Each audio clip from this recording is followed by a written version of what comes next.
ζορίζετε εδώ μέσα στο κρύο? Καβάλε στα πόδια, μας παράτησε και έφυγε.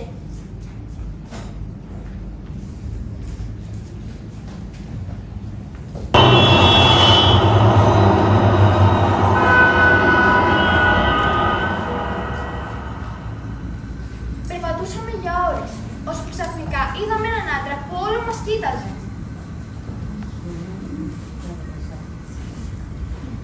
Γεια σας παιδιά, μήπως χάσατε το δρόμο σας? Όχι, περιμένουμε τους γονείς μας. Τα καλά παιδιά δεν λένε ψέματα, εδώ είναι μεγάλη πολιτεία. Χρειάζεστε ένα φίλο σαν και εμένα. Δεν χρειαζόμαστε τίποτα. Ευχαριστούμε.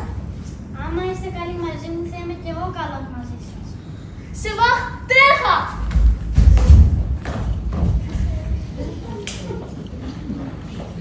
Για πού το βάλατε τόσο βιαστικά? Ένας άντρας προσπαθούσε να μας κυνηγήσει.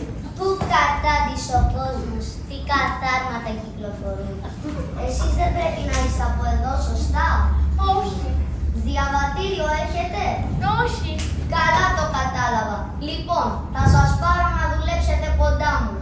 Θα σας βρω κάπου να μείνετε, θα σας πληρώνω και πριν καλά το καταλάβετε, θα έχετε μαζέψει αρκετά να πάτε που θέλετε.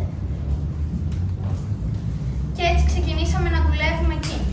12 ώρες την ημέρα. Και όταν ήρθε η ώρα να πληρωθούμε... Ορίστε, τόσα είχαμε συμφωνήσει.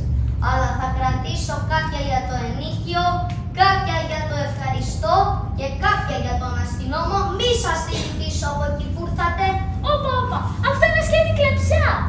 Αν σας αρέσει. Αλλιώς ορίστε η πόρτα. Να φύγουμε. Να πάμε πού? Και έτσι συνεχίσαμε να δουλεύουμε εκεί. Μια μέρα η Κρίση αγκάζωσε λάθος ένα μπλουζάκι και έγινε χαμός. Έξω! Έξω! Να μην σας βλέπω! Δρόμο! Σεβά, τρέχα γρήγορα. Γιατί? Του άδειασα όλο το ταμείο. Τι έκανες? Του πήρα όλα τα λεφτά. Δηλαδή έκλεψες? Γιατί αυτός δεν μας έκλεβε τόσο καιρό? Έκλεψε ένα και κλέφτη.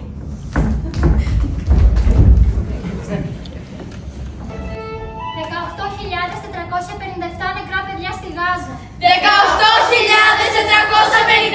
νεκρά παιδιά στη Γάζα.